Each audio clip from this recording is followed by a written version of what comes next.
Dr. Jason Schumard, and I wanted to continue on with the last video I did, which is a heavy metal toxicity video. We had such an amazing response from the video and lots of questions and comments.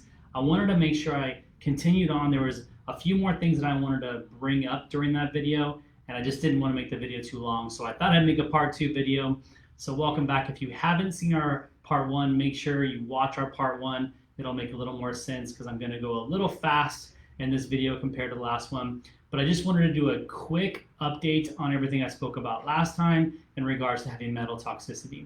Now, heavy metal toxicity is a very common thing that we see in our practice. Many people are suffering from heavy metal toxicity and don't even realize it because in their mind, they don't think that they've been exposed to anything recently. The thing about heavy metals is they tend to linger and hang out in the body for many years, even decades. So someone could have been exposed to something 20, 30, 40 years ago, and the compounding effect in their body is now impacting them, so they're now experiencing the symptoms. So we want to talk about the impact of heavy metals, how you can test for heavy metals, and then maybe where potentially you have been exposed as well, which I talk about in part 1.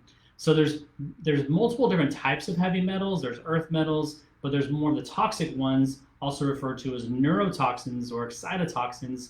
And what they do is they can really disrupt not only the immune system and the cellular tissues of the body, but the nerves of the body. So they can affect your external nerves, creating things like neuropathies or numbness or tingling, but it can also impact the brain. But then it also can make a huge impact on the immune system, increasing conditions that we'll talk about today. So some of the ones we talked about last time in regards to overall heavy metal toxicity, we have things like arsenic. Now, arsenic is a very common thing that we see that is associated with rice. And people say, well, I don't eat very much rice. Well, especially if you eat a gluten-free diet, which a lot of the individuals that I see, a lot of the binders that are in the foods is rice protein, rice syrup, rice binders that are being used in these foods, which are quote unquote gluten-free, but they can also, if you're eating those quite a bit, they can increase your risk of developing arsenic. So it doesn't matter the type of rice you're using, it increases the risk if you're having that rice exposure. That's one of the most common ones that we see where it's coming from and stemming from. Another one is cadmium. Now this could be something that you're currently being exposed to, but cadmium oftentimes is associated with smoking. So cigarettes have been shown to have cadmium in them. So this could be something, maybe you're a current smoker or you live with a smoker or someone in your life is a smoker. But think about this. Maybe you grew up around smoking. It was in your household. Not too long ago, you used to be able to smoke in a restaurant. They had the smoking section with no walls and separation, like the smoke just stopped at a certain section. They used to allow it on airplanes. So it was very common usage, and you could have been exposed when you were a child to this, and the cadmium could still be lingering and lodged up in the cellular tissues of your body. Mercury is another one. Now there's two different types of mercury. There's organic and inorganic. Organic is going to be more from the environment, exposures like fish and some of the water supplies like our oceans have been shown to have lots of mercury. And inorganic is going to be more like the amalgams or dental work. Not too long ago as well, mercury fillings were very common, and there may be some of you who currently have mercury fillings, and if that's leaching out inside your mouth, then that could be causing a lot of problems inside your body, neurologically speaking, and it can pose a lot of health risks to you as well.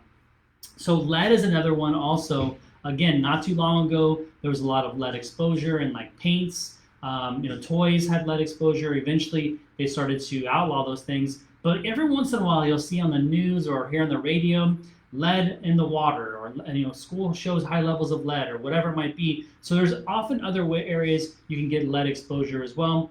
But again, lead is oftentimes a compounding toxin that your body is experiencing from previous exposures. These may not even be current exposures you're experiencing right now. So once you find out if you have heavy metal toxicity, you can test for this. There's tests that can be done through urine, which requires a DMSA, which is a precursor to allow these toxins to come out or pull these toxins out of your body. You can do it through blood work. There's multiple ways: hair analysis, urine analysis. There's multiple ways of analyzing for these heavy metals, but once you understand and know if there's a toxic issue going on, now what are you going to do about it? What's going to happen? So I think before we talk about what needs to be done about it, let's talk about some of the problems that can be associated with heavy metal toxicity. So we can look at some of the conditions, right? So we can have some conditions. And some conditions you can experience or can increase the risk of things like autoimmune disease. So if you know you have an autoimmune condition, and that could be things like, RA, lupus, Hashimoto's, celiac disease, these sort of things. These are common types of autoimmune conditions. If you have those, it's probably not a bad idea for you to get evaluated for heavy metal toxicities, because if you have an underlying heavy metal toxicity issue, it can drive and push the immune system to increase the attacks on your body. So doing only things like steroids or immune suppressors may help you symptomatically, but it may not help you address the problem. So knowing if you have these toxins will be very important for your overall health. So we can see things like diabetes, right? Oftentimes we can see that these toxins can start to block the ability for your insulin and blood sugar response to occur inside at a cellular level. And if you have these problems, then your ability to have normal or regulated blood sugars could be influenced by heavy metal toxicity. So if you have diabetes, maybe not be a bad idea to look to see if you have heavy metal toxicity. So a third one we can see, which could be influencing your problems if you're having this, or maybe a family member, we can see an increased risk of dementia or Alzheimer's. Alzheimer's is a massive problem right now. It is growing rapidly. We're seeing more and more people developing Alzheimer's, not only because people are living longer, but because these have these built up toxins in their bodies that no one's been analyzing for many decades. And what's interesting about Alzheimer's as well is that when someone finally gets diagnosed, it's too late, right? They're pretty advanced at that stage because of the technology that's being used right now on traditional medical model to analyze for these types of individuals. Most people don't realize that it takes 30 to 50 years for a diagnosis to finally come about from Alzheimer's. So let's say that somebody is 70 years old and they've been diagnosed with Alzheimer's. That means that process started sometime in their 30s or even early 20s. Think about this. Just because the symptoms aren't there doesn't necessarily mean the person may not be developing these things. It takes years and decades for the problem to be so bad that the brain is finally now recognizing that and the person is recognizing the symptoms. So you have to really be aware of your surroundings and your health and take a proactive approach. Just because you feel good doesn't necessarily mean that you're healthy, okay? We can also see neuro problems, neuro disorders. And these things can be things like neuropathy. We can see things like tingling, numbness. Can't write today for some reason. Numbness. So these things are going to be associated with like neurological symptoms that are associated with heavy metal toxicity. So, and this is just a short little list. There's lots of other things as well. These are common things that we see in our practice that individuals are experiencing. And unfortunately, for most of them, they're just trying to suppress the symptoms or trying to help themselves feel better rather than getting to the root cause, which oftentimes can be a heavy metal toxicity situation. So what needs to be done about this? Once you have this problem, and you know you have a problem, what can be done? Well, really there's two options that an individual can do. So two options for treatment. The first one is chelation.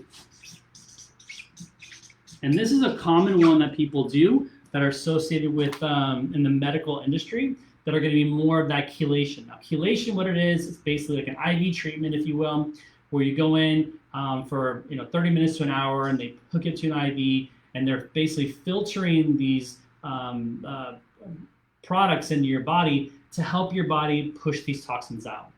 Now, here's the thing, and chelation has been shown to have significant impact in making and giving you really fast, quick results in getting rid of these toxins out of your body. The problem is there's two, maybe three issues that can happen. The first one is it's hard on the kidneys. So one of the elimination pathways in chelation is for the kidneys to filter out these things, and it can be very hard. So if you already have a precursor to kidney problems, not a good idea. And it can also increase the risk of kidney issues as well, so you want to be very careful about that. The second one is people tend to not feel good when they do this, because oftentimes not only is it going to remove the toxins, it oftentimes removes good minerals, good vitamins, those sort of things as well. Now they'll replenish when you go to a chelation therapy treatment, they'll replenish it as well, but they tend to not feel good, just like their gut doesn't feel good. They just kind of feel kind of weak, and they just don't feel all that great. Now again, like I mentioned, it's a good, quick way to get rid of these toxins, but oftentimes there's one more thing that's being missed here, is what chelation does not do. It does not improve detox function. One of the main issues in many cases why someone has this elevated heavy metal toxicity is because their ability to detox is deficient. So you can go in there and do chelation. It's like pushing these, like flushing things out really quickly, but it doesn't really improve your body's ability to become better or more efficient at detoxification.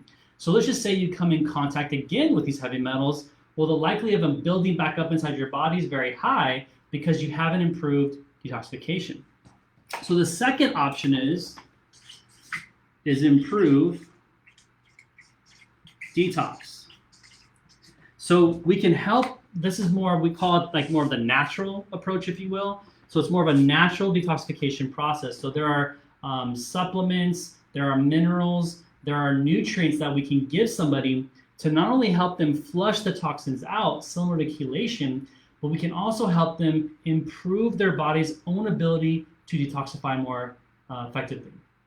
So if you're improving their ability to detoxify, not only are you helping them get rid of these heavy metals, but any other toxins, environmental toxins, plastics, and those sort of things that are increasing issues inside the body and decreasing your ability to properly detoxify.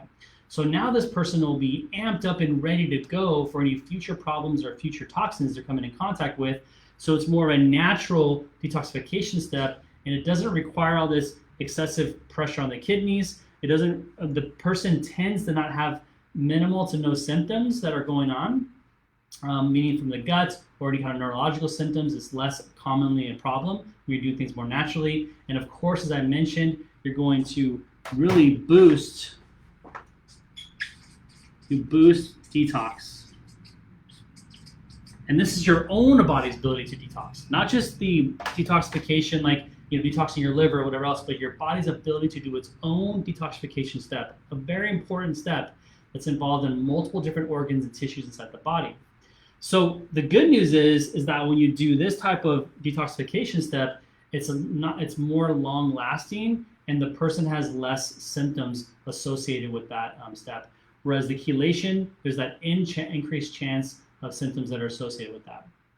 Now, only negative thing I would say is that with chelation, it's a much more faster process, maybe within like 2 to 3 months. And when you're doing natural, it takes longer to detoxify these metals. But again, the positive result of that is it's more longer lasting, and chelation is not if the person gets exposed to metals again. It's that risk that they can get that built up again. So we can start to see when you're having heavy metal toxicity, there's a lot of symptoms that are associated with that could be correlated with something else. And because many individuals, especially in the traditional medical model, are not being evaluated for heavy metals, it's being missed. So there's misdiagnosis. And so when they come to see us, we do a full comprehensive evaluation. And if we see heavy metal toxicity, it becomes a priority to help them naturally not only get rid of the toxins, but to help improve the ability for their body to do its natural detoxification step. So hopefully this starts to give you a little bit more information, a little more added value of how important it is to be evaluated appropriately, especially when heavy metal toxicity is involved in the overall health.